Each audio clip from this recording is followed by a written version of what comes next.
All right. What's good? Welcome back to Agitator, the Rocky Balboa modern day retelling starring two Mystic Juggalo weebs.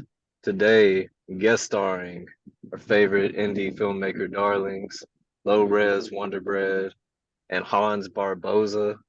What's up? What's up? What's happening? Barboza, Balboa. It's very synchronicity there. Yeah, I was You trying guys not to were fuck that up. you Call guys him were Hans talking about Balboa. how you made up you're making are you, wait, made up Mass State Lottery or are still making up? What is the state of this movie? It's always being made up as it goes along. No, we were just talking about how the original shooting script, because we had a team of 4 guys, and Hans and I were 2 of those guys, and we read through the entirety of the script, and it became clear that we were not going to be able to shoot that full script in a week. And what wound up happening was a lot of improvisation once we did start shooting, because at least Hans in the beginning was a much better improviser than memorizer. Oh And yeah, so Hans would yeah. improvise, and then I would just improvise back, and then we'd have like 15-minute takes of us just fucking around with each other in the car. And I was like, all right, well, how am I going to use this? So after we did that 1 week of shooting on Mass State Lottery, or it was like 9 days actually, it was probably closer to almost 2 weeks. Um, I reconfigured the entire script, and I was like, all right, we're just going to pick up in this fashion. But the whole state of the movie has just been, well, I can make it a little bit better. I can tinker with this over here. I wrote one novel back in 2012, and it feels like that process with this movie is just, okay, let's throw out what's bad, let's add what's good or what's going to improve it. And you can do that forever, and you can get kind of trapped in that or lost in that. That's not the case right now. The movie's done, but it's always being tinkered with until it's out. I also made the mistake of I thought I was going to read the script during the flight, and then I just fell asleep. So then I woke up and I was like, oh, maybe I should read it now when I have half an hour to go. And then when I got there, he asked me, he was like, so did you go through a script? And I was like, No, but we'll figure it out. And it's probably for the best because the movie ended up changing so much that I guess what we would have used there wouldn't have been what the movie is now at all. No, it wouldn't have. Definitely not. There's like 25% of that script in the movie. So But y'all have a long history working together, kind of like that, huh? Because y'all did that comfort systems and like, how did y'all start? What's the origin story of LowRes and Hans? Was it the comedy sketch stuff or? no, it was so we got to know each other through tumblr.com because we were both Opie and Anthony fans. Yeah. And that's a very rare type of person on Tumblr, you know? So I had a podcast at the time where it was just like a networking opportunity for myself where I get to meet like authors or comedians or whoever I wanted to talk to. And Hans was one of those people. And then Hans and I just basically we had like a little friend group kind of from Tumblr, and then that dissolved, and Hans and I just remained friends from that. And he's been looped into a lot of projects in that in between time, and then we started working on comfort systems in probably 2018. I think it was starting to be in the planning phase. So Yeah, I think I was living in England at the time and I was going to film school and then yeah, he had a like an interview show and we just chatted once and then after that it's just been just collaborating on different things. We had a politics podcast that started as something completely different that it wouldn't ended up because we thought we would just do like a funny like not to be taken seriously show, and then we got involved with people that were take it seriously. So then a lot of the time my role in that show was to just say something that would derail the conversation, and a lot of the time it was just offensive or inappropriate. yeah, that was a kind of half-baked idea for 2017 when everyone was like still very Very uptight Yeah. with the yeah. and that group, we had like too many hosts to begin with. There were like 5 hosts on that show, and Hans and I were 2 of them. We had well, should we name I mean, people can look it up, I guess. One of them was Christoph Paul, who took over my publishing company, Clash Books. and he's clearly like a very like left, commercial left kind of guy. Yeah. And there was a lot of people he wanted to have on the show that did not like the sense of humor that Hans and I would bring to the show, or, and it just wound up devolving into this very messy situation, and it was best to put it out of its misery. So it just stopped being fun after a while, just because me and him were not taking it seriously, but then we would bring people in that would just be like, well, no, this, and we were trying to make jokes and they just wouldn't go over because they were taking the whole Trump thing very seriously. So after a while, it was just like, this is just not fun to do anymore just because of that. And we also didn't want to just kick the other guy off because the whole point of the thing was like, well, it's going to be people from different points of view and just make fun of the whole thing. But that didn't really last that long. And then we would have guests that were very sensitive about things, or just very into, politics from one side. And it was just, after a while, it was just like, yeah, this sucks. Well, the way that we both approach politics, I feel like it's, obviously you guys have been on Movies, our real podcast now. It's been going for 5 years, and your real serious film Yes, podcast where you seriously discuss the movie and critique it. right for like 5 minutes. Yeah. So that was kind of the same setup with this politics podcast. We were like, we don't even really like politics, so why are we using this as a base to talk about a bunch of other shit? Why don't we just dump the politics and we'll start fresh?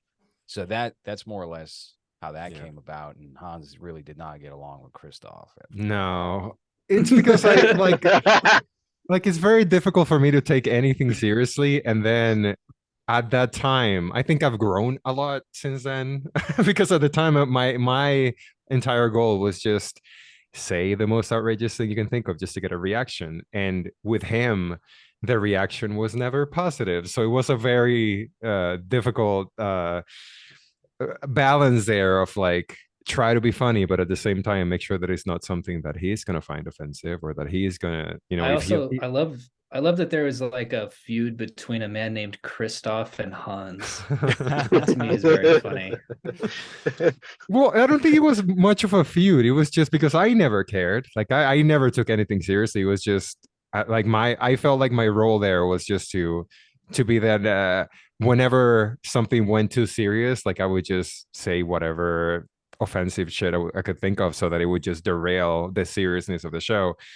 But after a while, it was just like, I don't even want to do that. Like, this is not fun. I don't even live in the States. Why would I care? Like all this serious shit that you guys are talking about, whatever is happening. It was just like, and then he just died a very slow death.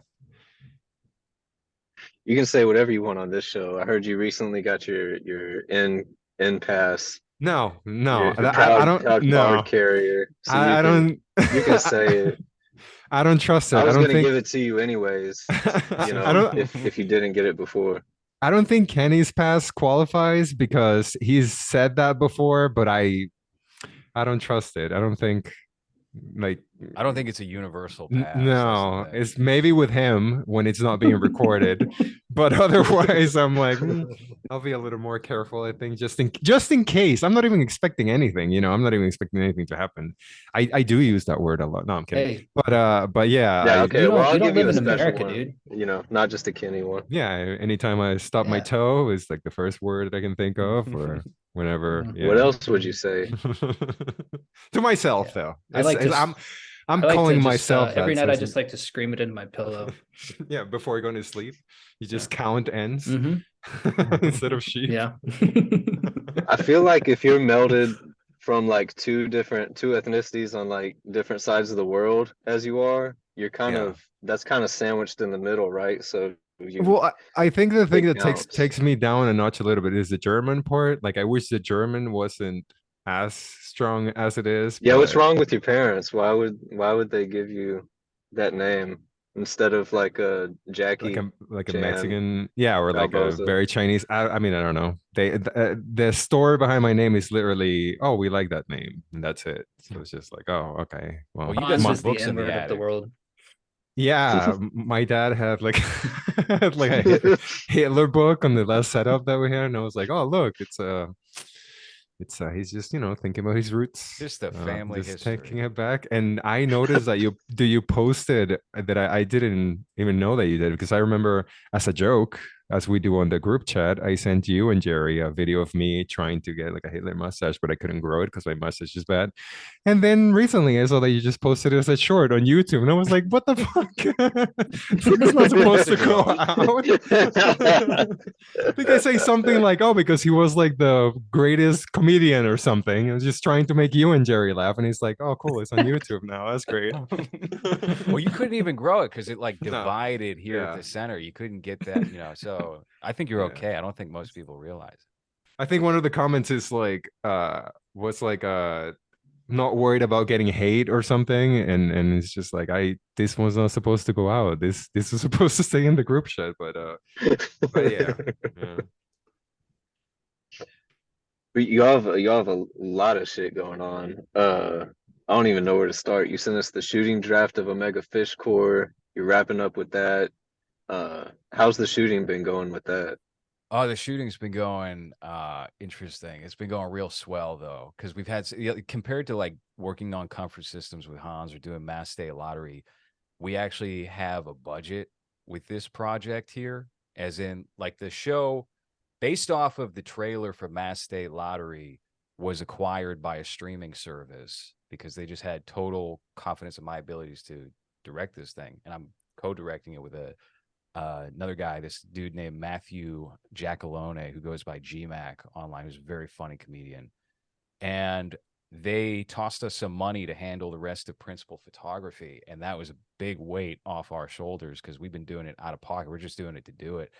And we were able to get some interesting characters in there, like our mutual friend Jack the Perfume Nationalist came out Hell yeah. for shooting a small role in Omega Fish Corp, and that was such a crazy insane day that should have been very simple.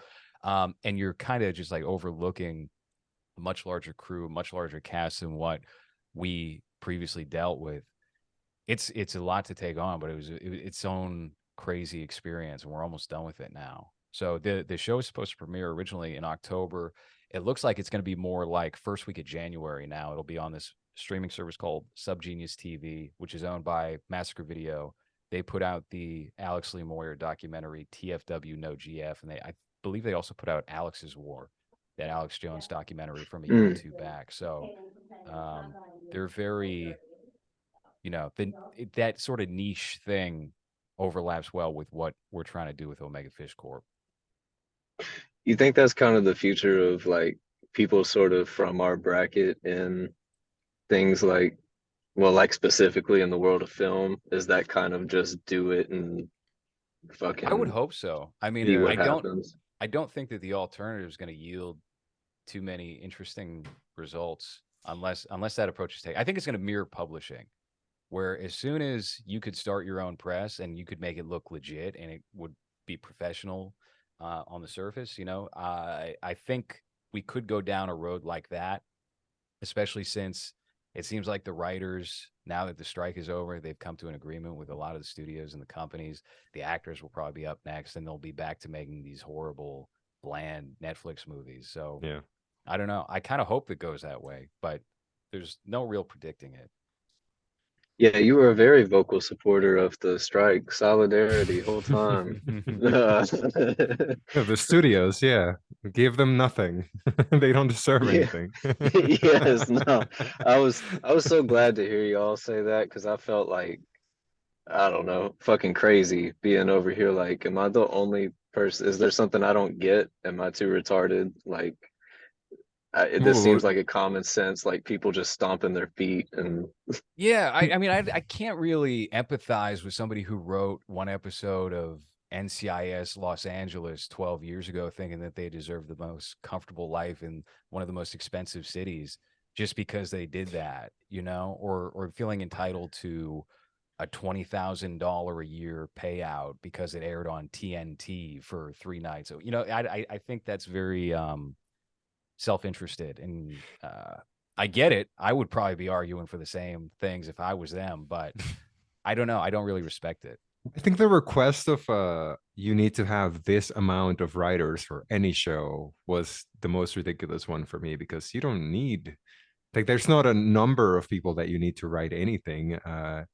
You shouldn't force a studio to, well, we need 12 people to write this reality show that's going to be on Netflix and 5 people are going to watch. So the fact that they were asking for shit like that, I was just like, that's, we can write one. It's like by 1 or 2 people, 4 people can write a 6 episode season of a narrative show. But with something like, and this one that I always bring up, like that, is it cake show? Like, do you really need 8 people so that whatever D-rated comedian they have as a host can say one-liners at the people? That's, do you need a whole entire writing room for that? No. But the fact that they were asking for shit like that, I was just like, I can't support that. Like, it's ridiculous. You just want to bring your friends so they can make money by coming up with horrible one-liners for them, and that sucks. I also think it's just crazy that there has to be a minimum amount of writers on a TV show. Like, think about True Detective season 1, or I guess any of the seasons, because they were all written by Nick Pizzolatto. So now what? The minimum is him and 4 other guys or girls. You know, I think that's antithetical to anything genuinely creative. If the head writer thinks he needs a room of 5 people or 6 people, fine. But forced, that doesn't make any sense to me. Yeah. No, yeah. It seems like a war against, like, between, well, it's like 2 different wars going on between, like, art and content, just like dishing out of commerce or content, and there's sort of like this class thing going on too, where it kind of ties into like the AI shit, where David and I have been talking about using AI, like utilizing it as a tool to get pump shit out faster, to be able to compete more without having, all the other resources that these other people have. It's like, well, we can have AI do some of this shit, and then we can get these things done that we want to do that we wouldn't be able to do otherwise. And other people are just like bitching and screaming about whatever, and I'm thinking, like, do we live in different worlds? Like, what reality do y'all live in? This is like the only way I'm gonna be able to like be able to make shit. And I do care about, like, I want to make shit. Like, I'm a creative. I'm not just like trying to get a job at a studio. Like, that sounds lame. Yeah, and it's like with the AI stuff, I've been using pseudo write to make outlines for stuff, because you probably know this, but over the years you collect ideas and you think, oh, I don't have time to do that. I'm never going to get to it.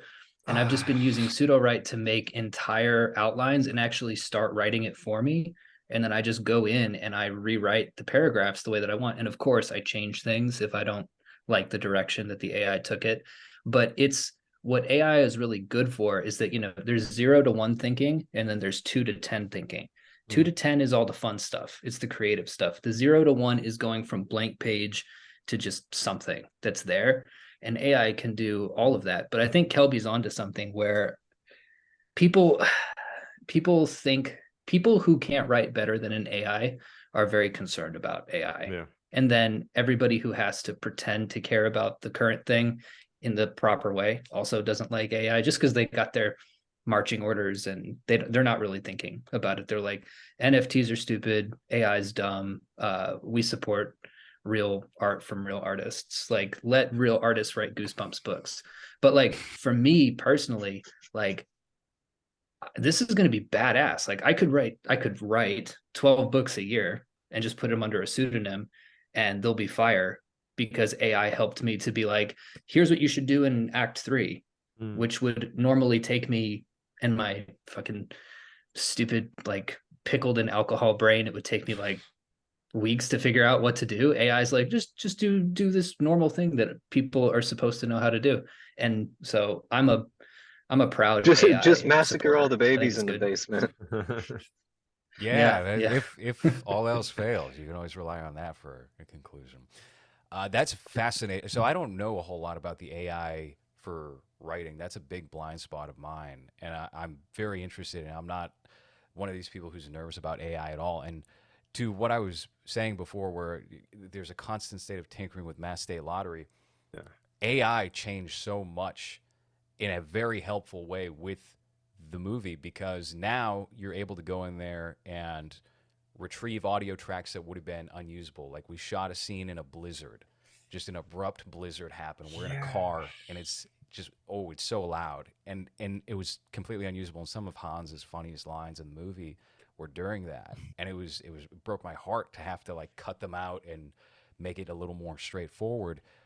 Well, because the movie's taken me so long to complete, we had this Adobe podcast enhancer AI that came out maybe about a year ago to the public. And I was like, well, why don't I give this a shot? Let me feed a line through there.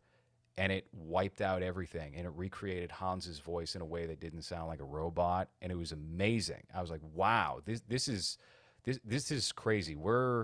We think we have an idea of where all this shit is going. And I don't even think we can fathom where it's going to wind up in like a year and a half, you know? And there's other things too, like the generative fill for Photoshop. That's another mind-blowing one for me, because now I'm able to take certain shots from the movie that were stationary, that we used with a tripod, and were maybe like too close up, or maybe I wanted to make it a little more dynamic. Now I can fill it out and it looks legit. The lighting's great. The visual effect of it matches everything else. And it's crazy. It's been so helpful. And learning more about the writing AIs is something that I'm definitely interested in doing at a certain point. So what was the name of that program that you use? It's Sudo Write, SUDO Write.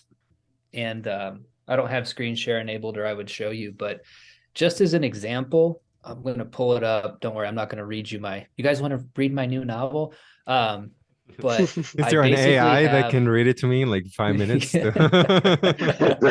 So you do something called a brain dump, right? So this story in particular, the idea is it's about there are these people called Tuskers who are like poor indigenous people in Siberia who dig for mammoth tusks so that they can sell them to Chinese collectors.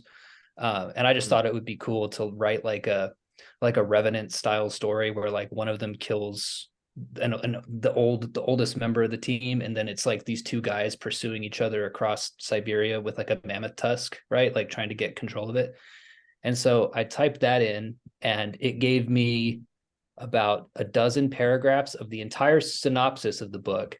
It gave me 8 characters, and then it gave me all the acts, and I had it write out the beats for me, and it just wrote the first chapter. And it's actually pretty good. The chapter is actually pretty good. You know, like the first line is, the Siberian wilderness sprawls like an unending ethereal dreamscape. It's not bad, right? And it added in things like, you know, at one point the protagonist should come across, you know, an old woman in a cabin in the woods. And I'm like, oh, exactly. I've seen that a million times. That is what should happen. Again, just stuff that I would never think of because it's not the way my brain works. Right. So for people who are really good with the 2 to 10 thinking, like me, and who are really bad with the 0 to 1, also like me, this is like the best thing that could have happened to me, honestly. I believe that it also helps with getting it sold for like a bigger audience, because I feel like a lot of the time these tools give you something that would be more accessible to other people as opposed to you know, what your autistic film or writing brain will come up with that might not be as accessible to a wider audience. I think those tools have helped Mass State Lottery a lot, mostly because I mean, and I don't remember if we've talked to you guys about this, but like when we were recording the movie, it was a lot of just what is it, shooting gun, I think is called, or that's what it's called, where it's just like let's just do it and let's get it done, and then hopefully we'll get it, and we would go run and gun, yeah. Shooting gun. Shooting guns. That was close. Like we would just shoot at night so that, you know, there will be no cops and you don't have to pay any permits and things like that. And there's always little things that happen that with AI and with all these tools you can enhance so that they look like a real movie, as opposed to if you're not someone that, because I used to watch a lot of B, C movies before when I had free time, and like, you don't really respect those creators that much. Like it's not something that you're gonna, oh, let's check out what his next movie is. But if you have something like a tool like this where the idea might be interesting, maybe there's some things that need a little bit of help because of the way that it was shot, or like we did, where we had to sleep during the day so that we can shoot at 2 a.m. And maybe we don't have a sound person, so the lavalier mic messed up one of the takes, or the best take or whatever. And if you're able to rescue that with these tools, why wouldn't you use it? It's that whole thing of uh, like you said, people that are not good writers will complain about something like this because they want to just keep like the same level or whatever. But like, I feel like you can use these tools as long as they don't completely change what you're trying to do and just create something completely different and new. You can use them to enhance the smaller production thing that you're trying to get away with, as opposed to just, this is what we have and this is what we shot, and this is the audio. It's kind of shitty, so we're gonna have to select a take that might not be my favorite, but is the one that has the perfect audio, and maybe the performance wasn't as good as the one that has is that the Blizzard one that the LowRes just said. But with these tools, you can enhance it and make it better so that it actually looks like a legit movie, that it wasn't shot by four guys that were just meeting each other for the first time, like we did in the middle of and the thing is too, I think that whether it's Hollywood or the big five publishers, I really do think that a lot of the just the weird rules that everybody agrees on are there to obviously to keep the system in place. That's obvious. But more specifically, I think they are designed to keep smart, creative people like the four of us out, because we don't have time or money, right? So they know that as long as we don't have time and money, then that we need them, right? And if you need them, then they can tell you no, they can tell you yes, but with all these caveats. But with AI, what they really don't like about it, like you said, four people who just met each other can go out and realize a creative vision. Or a guy like me who works and has a kid, could potentially write a bunch of books that are really good, and they don't want that to happen, right? Because it's what I found in publishing all the time, right? It's like they want you to get an agent and go to a publisher, and they want you to go through the 3-year humiliation ritual of getting that thing published, and then the humiliation ritual of it not working, so that you continue to have to, suckle at the teat for the rest of your life. And a lot of people are masochistic and they like that, right? But I don't like that, because I just want to make shit.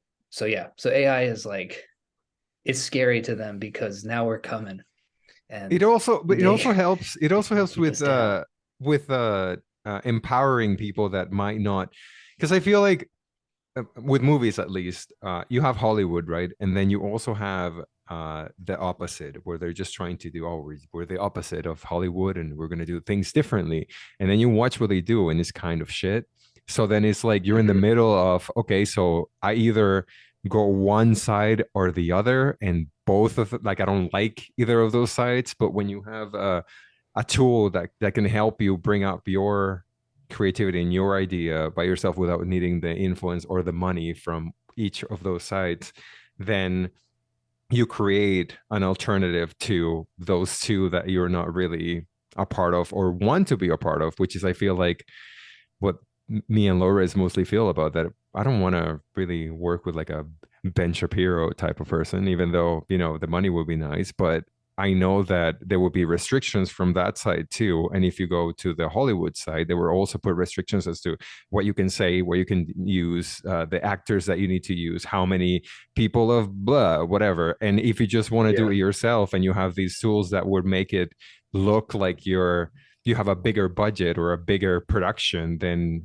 that opens up an avenue for creatives that maybe wouldn't be available if you don't have the money. Like, I guess we didn't when we started shooting this. Like the first shot that we did, it's completely different to what Massive Loader is now, and I feel like those tools have enhanced that a lot, and the access to that, as opposed to depending on money from anywhere, and then the restrictions they can put on you by just giving you that money. So I'm very close to like 100% all in on AI, but there are things that worry me because what something, and I guess this applies probably more to, but I would also probably apply to writing as well. But how something looks right now might not be how it looks in 6 months, especially if these things become more popular and more people start using them. Your eye will start to pick up on, oh, what is this little thing here that you might not have Mm. otherwise? Like I was watching yesterday on YouTube, it came up in my feed. There was a conversation between Martin Scorsese and Francis Ford Coppola from about 1995, and they were talking about like CGI and why doesn't Stanley Kubrick go back and add more people in the stadium for Spartacus? He could do this right now. And it's like they did not have the foresight to see that that would look bad. You know, that would look bad in probably just a year from whenever that conversation took place. And they're older guys there, but they're not that older. So how this might look now, it might be, you know, we might be very wowed by it, very impressed by it. There might be little idiosyncrasies that we pick up on in a year or 2 years or 3 years that kind of stick out, you know. So I'm very cautious of that. I'm trying to keep that in my head as well whenever using these things. It's just how to make it as subtle as possible, you know, is really I think the goal whenever I try to approach AI. That's good. That yeah, you don't want to George Lucas your shit with Yeah. Yeah. So the original Star Wars trilogy. I just want to say the full frontal scene of my character in Mass State Lottery is completely AI. That was not me. Showing my Oh, beak. sure. He's saying that depending on which cut we get, if it's if it's really small, that was AI. Of 1000%, yeah. I'm not Chinese. Hey, you're mixed, so you know you get. I mean, Best of both worlds, right? yeah, best of both worlds. Mexicans are known for their huge dongs. Little penis, heavy balls, yeah. I think the guy with the technical largest penis is from Mexico, but he cheated. He put a bunch of silicone or something in his dick. Yeah. It's completely Yeah. unusable, you know. And then there's Yeah, some he like is. very soy boy looking white guy who's the actual big, which you would look at him and be like, he's got the biggest dick. He's the number one guy, and he's very upset about this Mexican guy. Yeah, once again, a Mexican stealing a job from a hardworking American.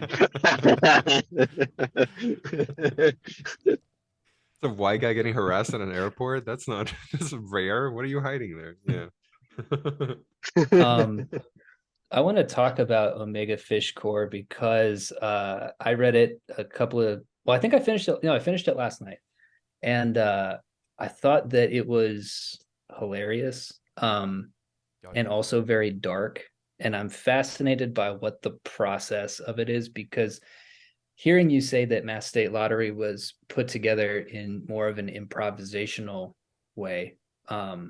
You and Matt's his name, right? Matt. This feels like that too. It's just so all over the place, especially where it ends up going in the last chapter, right? Yeah. I was just wondering how this thing evolved into what you ended up with, and also, you know, how you chose what to put in and what to leave out, right? Like we don't get to see David be a fentanyl pig, probably because it's funnier to just have him say that. I actually think we will wind up seeing David being a fentanyl pig. Cool. In Cool. the series, we'll see though. We got to go shoot that. We might be shooting with.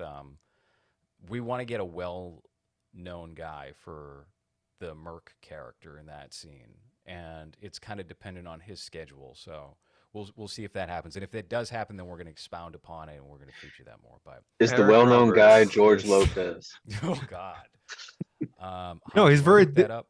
It's very difficult to light because he's got a lot of wrinkles on his face. Are you getting Eric Roberts? Are we? No, his price went up. I did reach out to Eric Roberts, and when I reached out to Eric Roberts for Mass State Lottery, his manager told me $1,500 for a day, and I was like, "That's actually perfectly reasonable for an Academy Award nominee." Let me think of. I can use that 1,500 for so much. Yeah. You know, and I was like, "All right, sorry, Eric, you're on the bench." And then we reached out to him for Omega Fish Corp, and either he's worse off now or he's much better off now because the manager said $3,700 for a day. And I was like, that's not happening. I'll bring in Jack for 1/3 of that, and he'll play this character. So Well, he's also gonna show up drunk or on something, right? Putting like the smallest effort. He's not really, from what we've seen from him, I guess, from the past couple of years. He's just intoxicated and just, you know. let's not badmouth him too much. I don't know. There might be a room in. There might be another. It might Yeah. be in the cards. We'll see. All right, I'll so hit him up again, and if I get under 2,000, then Yeah, we might be in business. drunk Eric Roberts on Omega Fish Corp. This just But for like where it started, I was walking to work one day, December 2022, and I walked by a truck, and the truck said Omega Fish Corp on it. I was like, I like that, Omega Fish Corp. And then I just hit up GMAC is what his online handle is. I was like, hey, you want to do a series called Omega Fish Corp about 2 fish oil salesmen? And he was like, absolutely. And then that's just really where it originated from. And so the original idea, he brought in this guy, I don't know if you guys are familiar with him, Ryan Katsu Rivera, who's a very funny comedian and impersonator he works for the Gavin McInnes show.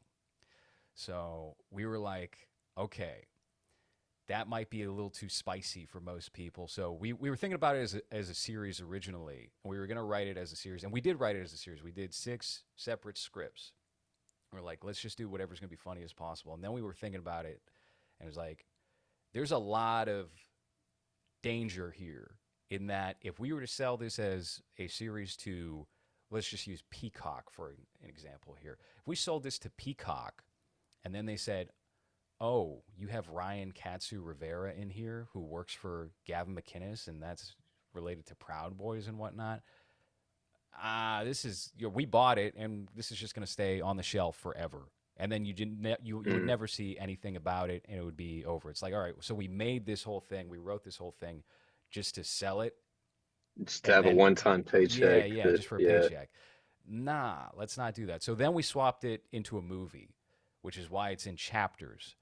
But then it randomly just occurred to me because I had met the guy who runs Subgenius at the Vincent Gallo Dime Square NCPP whatever event a year ago, and we were briefly introduced to each other, and he was a fan of my YouTube channel and everything going on with that. And I was like, maybe I can pitch this to him because I knew he's clearly like fearless to put out the Alex's War doc and all that. And he was very interested in it, but as a series, because he wanted original content to stock up for his platform. So it was like, all right, I guess we're just going to break this apart yet again. But in terms of like the writing process of it, it was really just Matt and I on Zoom writing things out and trying to like figure out whatever the funniest thing to happen in a scene possible would be. And then sometimes we would break off the episodes solo. So I wrote the first chapter by myself, and I wrote what is, I believe, the 5th chapter now by myself. He wrote chapter 2 with a guy named Mike Osso, who is also an actor in the series. He's doing the music, and he's a producer as well on the series. He's probably best known for doing a lot of the music for $1 Million Extreme up until World Peace. Then he got the boot. So he's been working with us on this, and he's an extremely talented musician. All of his stuff really brings the scenes to life when you watch them, and he's just a very funny guy in general, and a surprisingly great actor. He wrote part of that, and then the whole hibachi bar scene was written by myself, Matt, and Ryan, and then the finale was written by Matt and I. So it's been an interesting and sometimes very frustrating process for me because I'm very used to just sitting down and I make all the decisions. The same thing with directing too.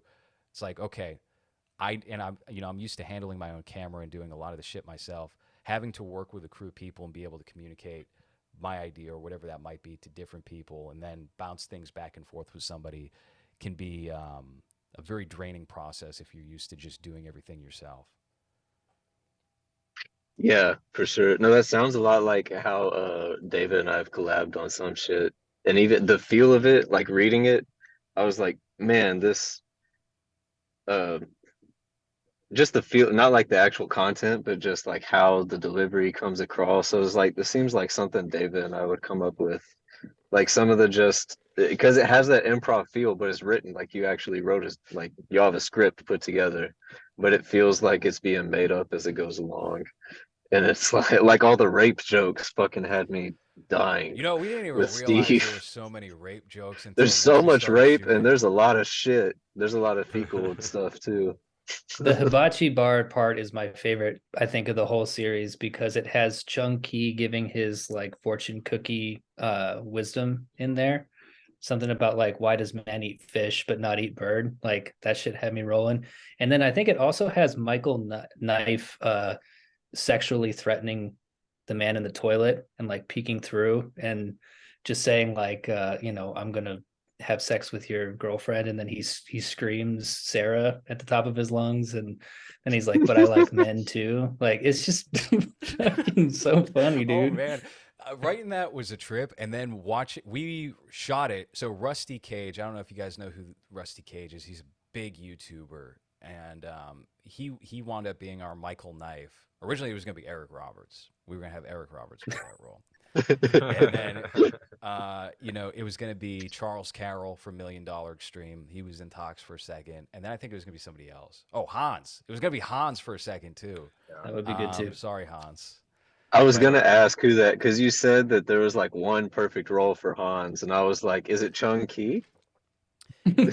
God, I pitched that, but nobody wanted to do old age makeup. We were thinking maybe Hans, maybe it'll be Ryan, and then we settled on this guy named Samoa, who's a big character on MTV Japan in the 1980s, and he was our Chunky, and Chunky was originally gonna be like a 90-year-old guy, and he had to bow out at the very last, like days before shooting, because he suffered a very personal tragedy in his family. And it was just like, all right, we totally understand you can't take this role. So we had to rethink it. We wound up with this guy named Xander Briotti, who really did, I think, a very funny job, amazing job playing Chunky. By the way, the original name of the character was Me Chunky, and it was gonna be this stupid like who's on first, who's on second. Like, no, you're not fat, you're not chunky. And then we just never wound up writing that joke into the script, so his name just stayed Me Chunky for no reason. But shooting that Michael Knife scene where he harasses the character, I think the character's name is Paul, Was it? in the bathroom. Yeah. We turned out so much darker and spookier than what we intended. Let me see if I can link you guys to how we made Michael Knife look. We thought, because I was browsing eBay one day and I saw this blow up doll mask, and Okay, that's where that came from. yeah, it was just this very terrifying thing. I was like, what if we just put him in like a suit and then have him walk into this dirty ass bathroom and he starts harassing the Paul character? And so he wound up doing it. It feels like very Silence of the Lambs or something. And yeah, the humor is very subtle now in the finished one. But I think it plays great. That's what's so cool about like I'm getting a lot more. I don't even know where it started. I've just been snowballing into getting more into film shit now.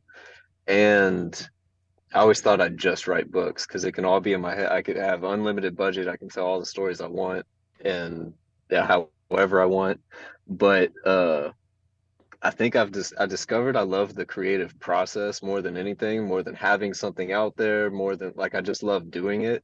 And film, it seems like it never fucking ends. Like it just you write, so you have the writing thing, and then you maybe change this and that, and then it gets in the hands of more and more people, and then it's like that. It's like this isn't written in the script, but I found this thing on eBay and this would be funny. Let's do this. And it's just keeps on building. So that's what, like even after reading it and like picturing it how I did, I'm super curious to see the show now.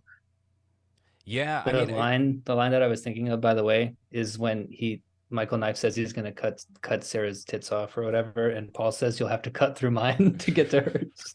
I was just trying to look it up. What had me chuckling? yeah, I mean, I feel like the script, it's pretty close to what we wound up shooting, but there's very stark visual variations, I think, from what was written. And it just comes across darker now. It comes across way darker now whenever we played it back, but it's still, the humor's still there, and the humor plays just as well, I think, on the page as it does watching it back. And then there's a lot of improv as well because we were working with comedians and just give like sometimes you wouldn't even know what the location would have in store. So I'll give you an example. A recent shoot we did for the opening of actually you linked the part of the script to me, Kelby, earlier today on Instagram, where Mhm. it's my character Penner who's harassing the Steve character, and then Tommy, who's Ryan's character, comes in and he's like, "What's going on here?" So we shot this thing at an office in the Bronx, and we learned that the Bronx is like the best place to rent anything. You can rent a doctor's office in the Bronx, like, and for cheap, because nobody Holy wants to go to the shit. Bronx. So you can just get it for a couple of hours whenever, and that's your shooting location. So we got like a very big office in the Bronx, and it turned out to be like a retarded person facility, and it was like owned by like a black family, so there was like a lot of Black Lives Matter stuff all over the walls, and we had these cops who come in and they bring a character out, and the character's like in denial. He's like, no, you're not here for me. And then he points to the wall, and there's just like a Black Lives Matter fist, and it's then juxtaposed with his face getting fucking mushed into the wall by these officers right after. It's just like this was all stuff come up with on the day of, and then Matt came up with in the edit. That was just it plays brilliant. It's so fucking funny. And yeah, I think that's the one thing I do really enjoy about the filmmaking process, as opposed to sitting down and writing a manuscript, is there's the room for flourishes and like unpredictability, where if you can grab that, you can seize it in the moment, you can really get a lot out of that and transform the piece into something you didn't expect that might be better. The script reads so slapstick that it's just like like I don't I'm getting more and more hyped for it because I can see how it gets darker for sure. Like a lot of this I can see how it goes dark. Rape is probably low on the scale of like dark thematic content uh compared to where it goes once it gets into tunnels and all that shit. But it plays so slapstick that and it's sounding like that's not how it really comes across in the final It's a little run. bit. It's just there's moments where the visual look of it is pure horror. Like I was referencing with Michael Knife walking into the bathroom and harassing that character. What you're watching does not feel like a comedy, but the lines are there and they play comedically, and the actors' performances are comedic, but the visual of it is just very ooh, why is he wearing that? Why is it a long haired blow up doll mask? What is it? This toilet's dirty as fuck. What's going on here?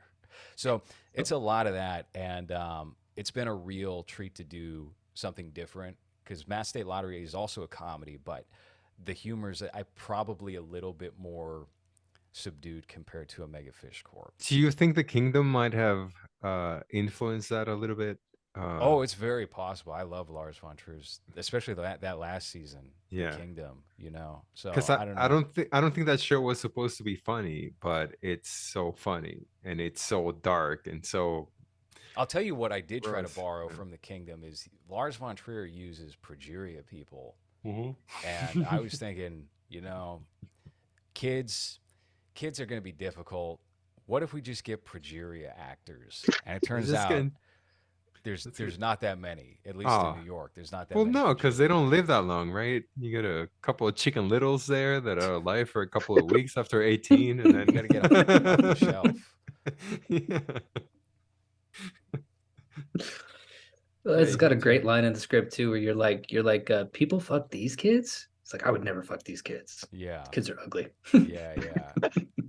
I think I was more because I knew that we were going to have a lot of, and this was not the intention. So originally we wanted to get like a mix of like comedic right wing people and comedic left wing people together. And somebody we had attached to the project early on to play Cece, and the Cece character's original name was Cujo.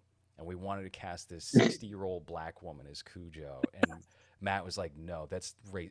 We like he's but he was like, that's too far. You can't have a black woman in the cast named Cujo who's gonna play my wife and acting this way. I was like, it's gonna be hilarious. Their name's Cujo Carmichael. Fine, we'll do Cece. And we eventually got away from that because unfortunately, a lot of the black actresses who applied for that character just were not cutting it. Especially there was one really great older one I really wanted to cast named Yolanda Pringle, and her headshot was her holding a bunch of Pringles cans. I was like, she's gonna be fun. I like this lady. I mean, couldn't you just go to like Times Square and just find someone? That's dangerous. Okay, you don't want to drag any of them back, especially if we're using like people's their homes. You know, it's not. You don't want to come in. Yeah. All right. But somebody we wound up casting in that role was Betsy Brown, who was in Scary 61st. She directed the movie okay. Actors, which got pulled back, and there was a big hate mob about that movie because of the whole trans angle of her brother Peter Vack basically doing Tootsie. It was like a remake of Tootsie, essentially, the Dustin Hoffman movie where he pretends to be a woman to get a role that he wouldn't have gotten otherwise. So, but Actors I thought was great and very funny, and you could tell that they shot it the same way that we shot Mass State Lottery, which is over a long period of time because it gradually looks better and better and better as the movie goes along. Like they're using better cameras, the composition, the cinematography improves. You know, it's like this was really amateur where we started, but now it's like a real movie at the end. So we like a transition, if you will. Oh yeah, it was metaphoric. Maybe it was all intentional. So we had her, and then I don't know why she bowed out at the last minute. And all this to say, because there were so many like right-wing personalities, and we wanted to be like, well, we're not really in that boat either. I was like more, let's throw some pedo jokes in here. Let's throw some good old-fashioned 2011 style tweeting in here, James Gunn tweeting as well, because that's gonna make them a little uncomfortable. And then the rape jokes, I feel like rape jokes have really fallen out of fashion since Daniel Tosh got yelled at 15 years ago on stage, you know? So it was like, all right, I guess we're there too. But we didn't ever realize there were so many rape jokes until we were shooting. It was like, damn, you got raped 3 times in this fucking episode. It worked. Bringing it back worked. It had me rolling. I'm glad to hear that. I can see how the end might have been where the Daily Wire would have come out with the hold up. I don't think so. Yeah. I don't think we liked where going to be a candidate here. Is he where praying? We thought this was going. Is he praying while he's getting raped? And that would work, but otherwise, might be a little offensive. I feel like those jokes are still not okay, I guess, but it goes back to the same thing of like if you were expecting either side to give you money for it, you would never be able to get away with things like that. But one of the things that I'm excited about is that, and I guess hopeful, is that we might create, not us, but like there might be a middle on those either sides where you can just have something that is just funny, and if people find it funny, then it's just funny. You know, you don't have to lean one side or the other political wise, and you can just create because you have the tools and you're able to make it something that looks legit, and it's, you know, for an audience that might not care about any of those sensibilities, and it's just, you know, a creative.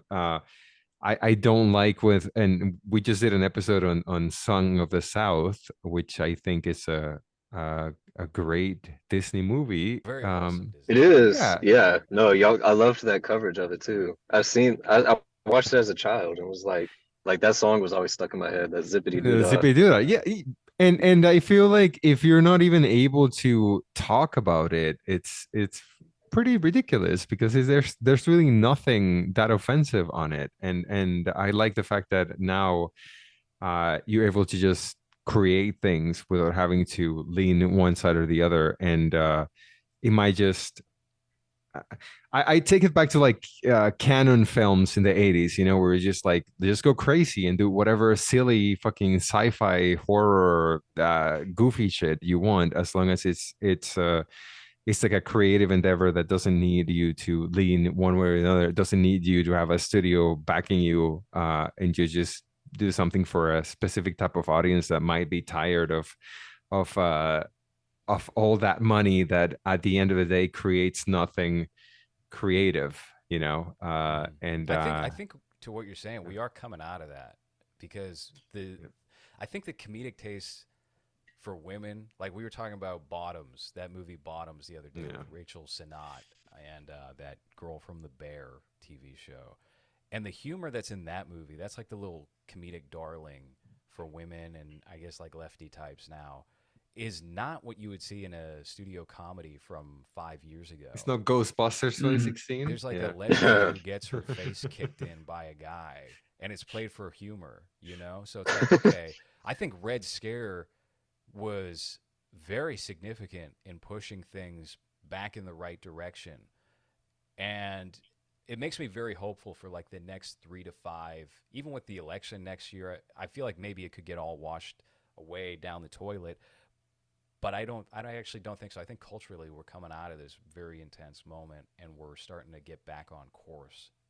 I hope so. You can see it. You can see it with Russell Brand, how little anybody really cared about Russell Brand getting in trouble for something that happened, whatever he did 15 years ago or whatever. Yeah. People, I think it's just an exhaustion. I think that what you get from people now is eye rolls. And I like what you said, Hans, about just trying to make something good. Because I think that is what has been frustrating most people like us for the past almost going on 10 years now, is that we don't have political agendas to push. You know, if you asked me what I think about things politically, the answer is not much, not much. Like, I just want things to be cool and funny again. And I think that most normal people, especially, and I know this isn't the best, most scientific way, but even if you just look at Instagram comments on videos and stuff, you just realize how many normal people there are who just laugh at funny things. And Instagram is so much different than Twitter in that respect, right? Because people aren't scolding each other all the time. That's the stuff that I didn't like, you know? I mean, the rest of it was, I mean, who really gives a shit? I mean, my life is mostly the same, except shit is crazy expensive right now. I will say that. But other than that, I mean, like, just get back to making cool shit and giving people like you guys and people like us, like, the opportunity to make cool shit and have it be seen by people. That stuff bothered me too, you know, there's deplatforming and shit. There's also a thing of like, you need to see yourself on this character for you to relate to the story they're telling. It's like I'm a Chinese, Mexican, German person that lives in Costa Rica and has lived here most of my life. Like, I was never able to see myself on any of the characters that I saw growing up. Like, who's, you know, like, that mix is horrible. So the fact that now you need to have a character that for you to relate has to look like you, has the same hair as you, same skin color, like that's never mattered to me. So hopefully we're moving away from just that and just focusing on, hey, just make something interesting or something that would make me laugh or make me want to watch this character do whatever they're doing, as opposed to, hey, they look like you, so they're boring, they suck, they don't have a personality, they just parrot the whatever political line. But at the end of the day, it's like, that's not really anything that I can connect with, just because you need to line up exactly with what that character thinks for you to.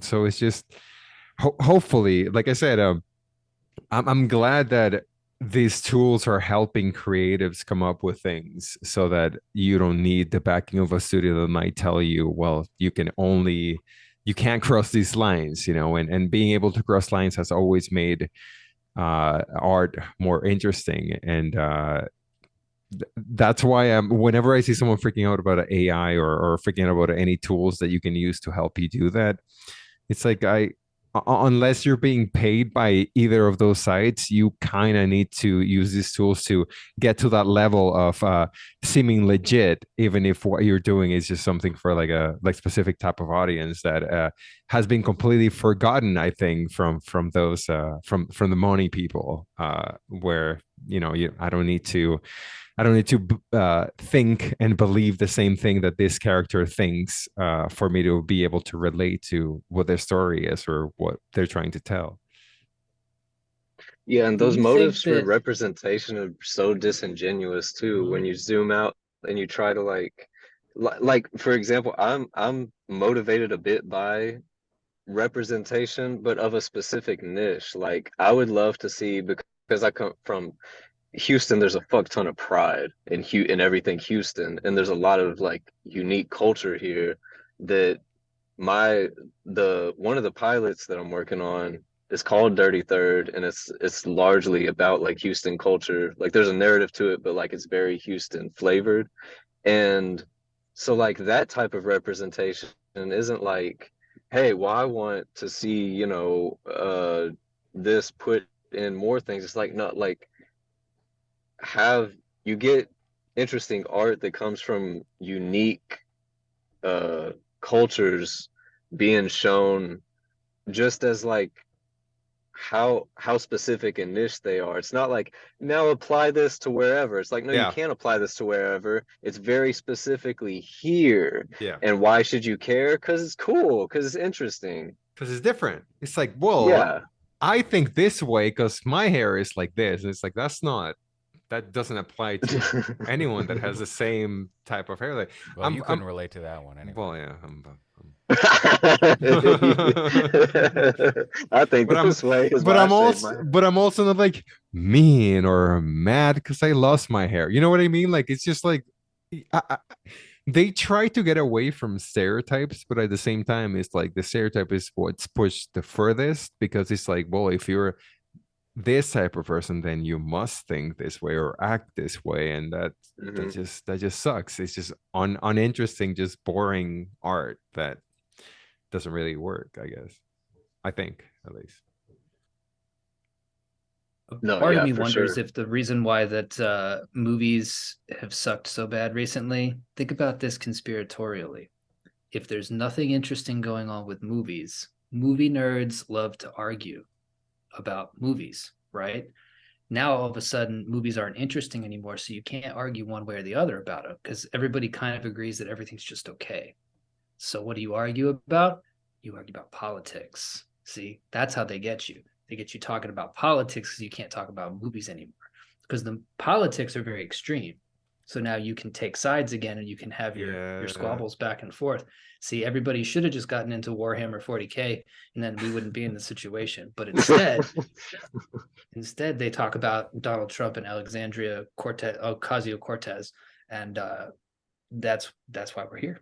Well, I think That's why that My Son Hunter movie is a perfect example of that because it's like, well, if you're right wing, then you have to support this movie. But you watch the movie, it's just a piece of shit. Like it sucks. It's bad. And the acting is bad. The writing is bad. And you can relate to what they're trying to do, but you should still be able to criticize of how, little effort and just how Is this bad Sound it of is. Freedom?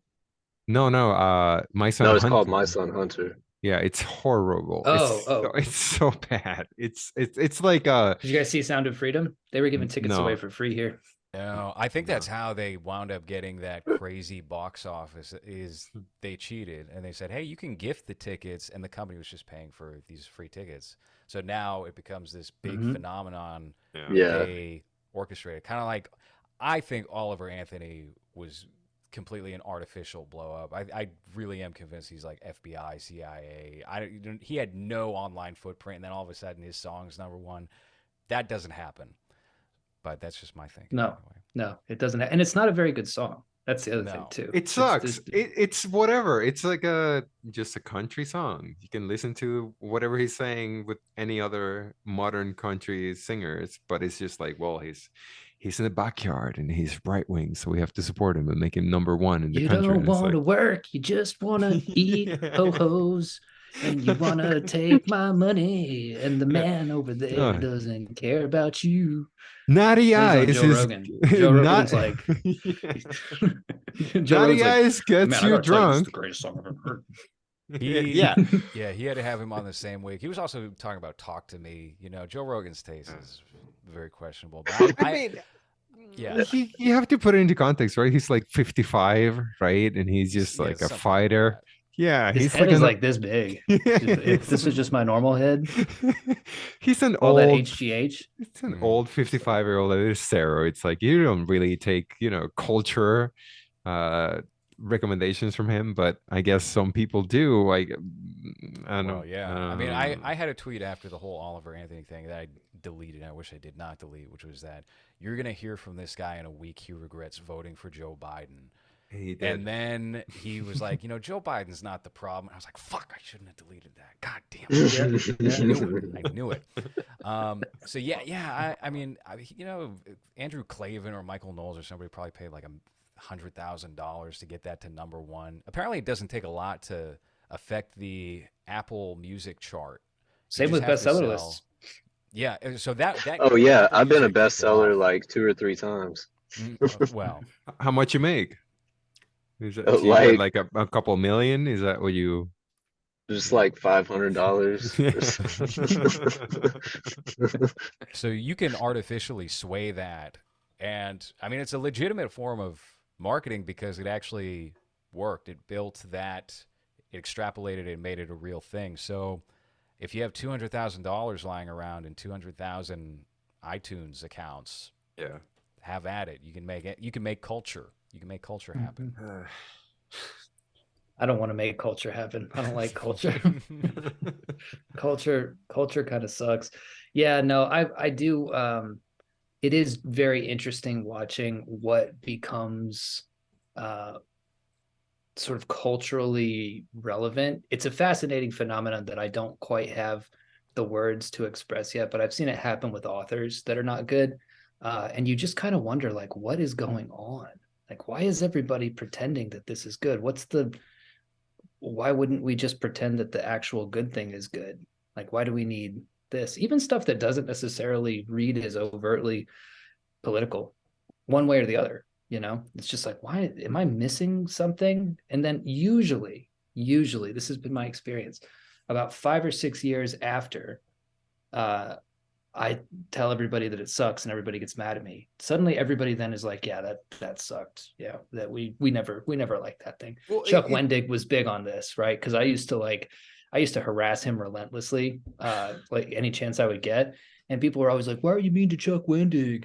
And now everybody hates him. And I'm like, I'm an early adopter hater. And I have to just like put those opinions away for a bit until it's safe to poke my head out.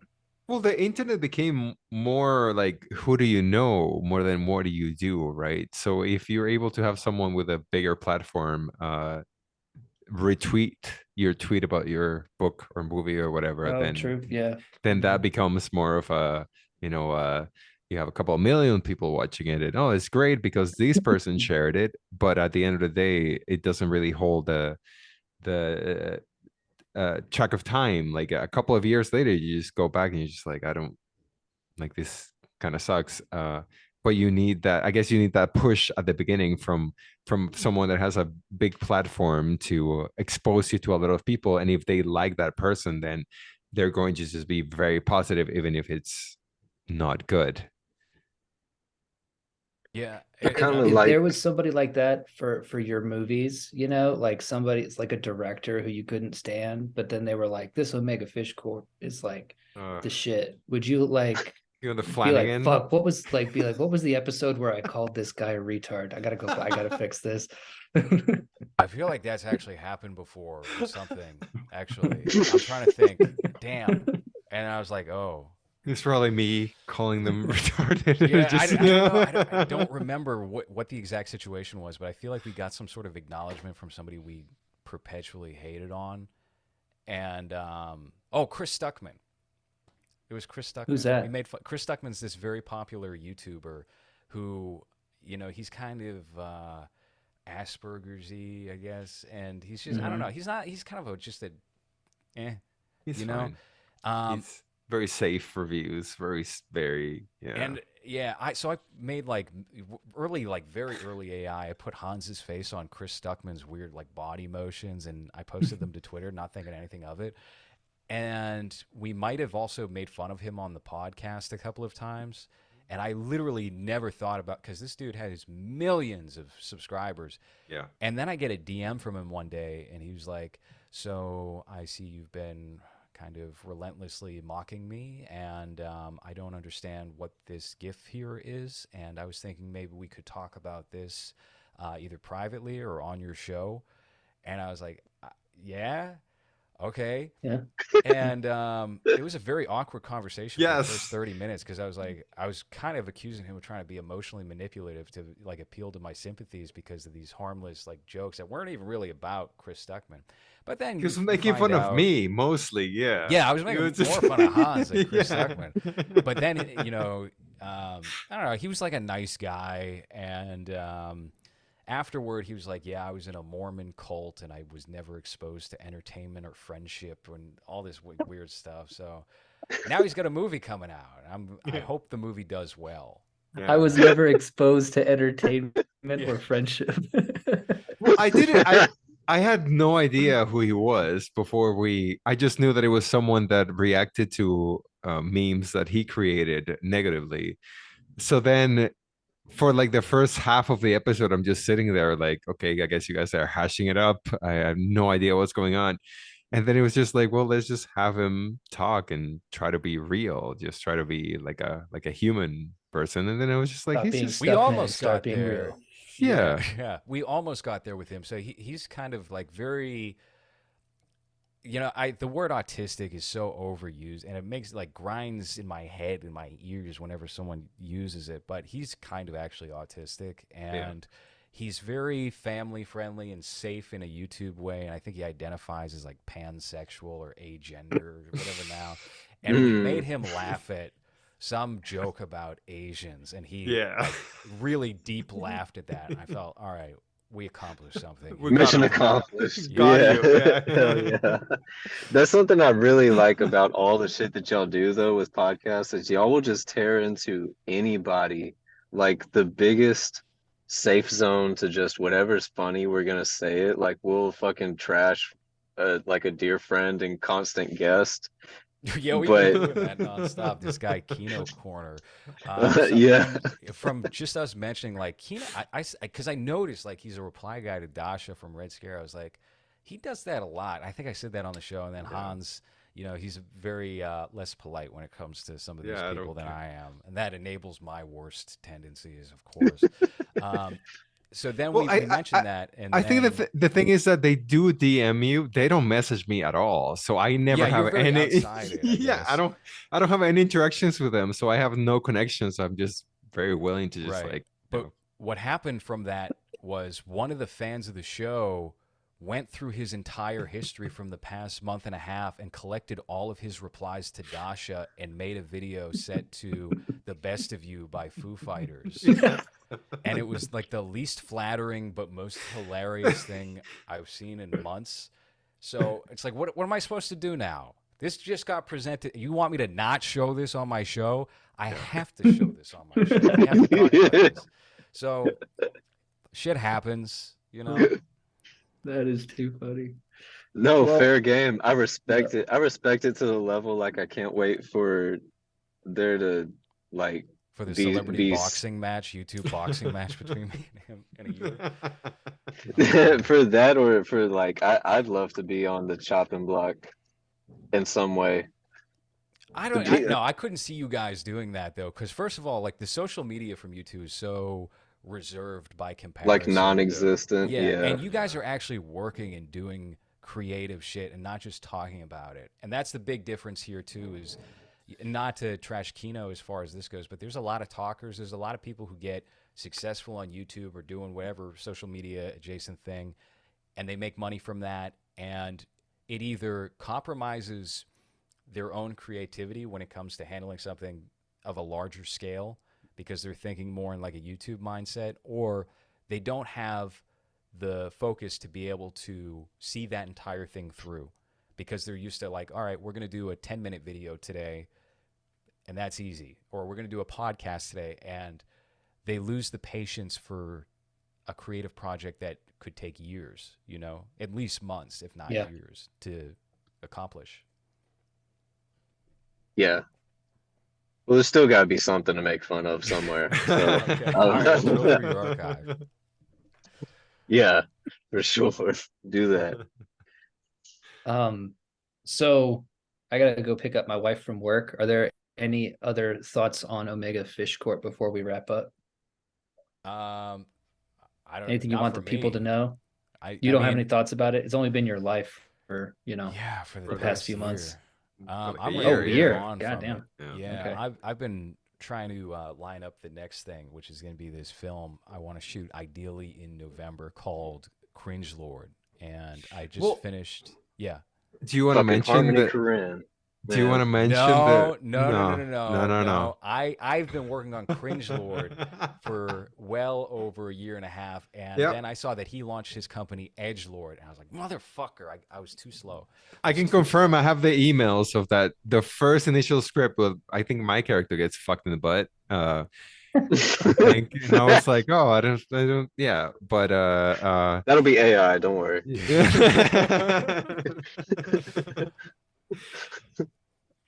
Yeah, no, I mean with Omega Fish Corp, it's just a matter of go subscribe to Sub Genius first week of January so they know you're subscribing for Omega Fish Yeah. Corp. If you do that now, you're gonna get like a bunch of Japanese rape films, which maybe that's someone's cup of tea. I guess Oh, it's really shit, the let's right go. platform for it. They're great. Yeah, they're good. Yeah. Very emotional. So you'll find stuff like that. But yeah, we're gonna wrap shooting probably in the next 6 weeks or so, and then that'll be that. On to the next thing, which will be Cringe Lord, and I'm also I haven't talked about this anywhere because I don't want to like jinx myself or lose focus, but I've been writing that as a novel as well. So while it's all still fresh in my head, and I kind of want to get back into writing and publishing a little bit. I'm going to be putting out the audiobook version of Max Thrax's God is a Killer later this Awesome. year through Forgotten Oh, Genres yeah. audio. So that's going to kind of be like the small step into that, and we'll see where it evolves into. Oh, that's cool to Oh, hear. That's awesome. Yeah, Max is a very talented guy, and he's from the same area that I am in Massachusetts. So it just seemed like a very natural fit, and I'm very happy to be putting out the exclusive audiobook for that.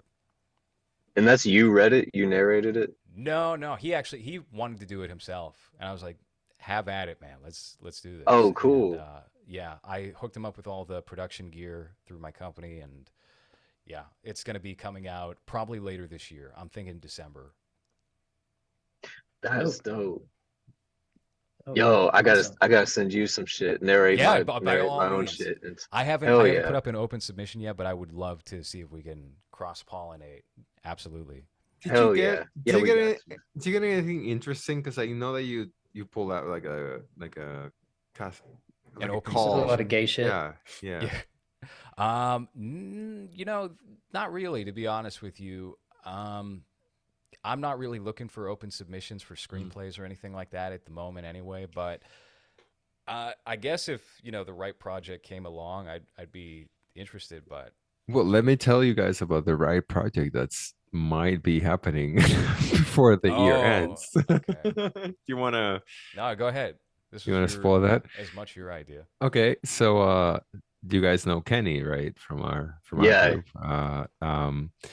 We're thinking about doing like a Flavor of Love reality show with him, and then just have what from Well, Kenny's 45 type is he likes older. to be babied a little bit. Kenny's 33 years old, but he really has a taste for curvy 40 to 50-year-old women. So we had this idea. We're gonna do a dating show in January in New England in a cottage, like a big cottage when it's nice and wintry. It's very romantic. Yep. And we're going to tell 10 lucky ladies he's a former football player who had to retire early and is not a guy who lives in an RV out in the woods. Yeah, in the woods of Massachusetts with no houses around him. Yeah.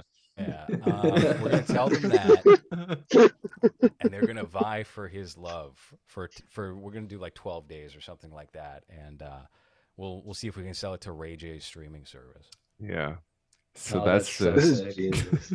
That is I so love funny. that. Wasn't that I love fake reality shows and I love dating shows. So that is the synthesis of two things that I really, really enjoy. So I'll be looking forward to that. I just miss that VH1 dating show era so much because people Yeah. were just totally classless and did not care to be exposed as Yeah. classless on television. We need more of that. Yeah. New That's York what we're and Pumpkin and Yeah. that was Yes. those were Damn, I was really, I was probably too young, but I was really considering auditioning for I Love New York season 2 when I was like 19 or Yeah, 20 years yeah. old. I would have tried to woo her.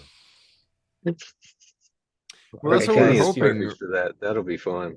That's what we're hoping for, right? Because Kenny is not like the most refined gentleman either. So What are you talking about? Come Um, on. He's handsome.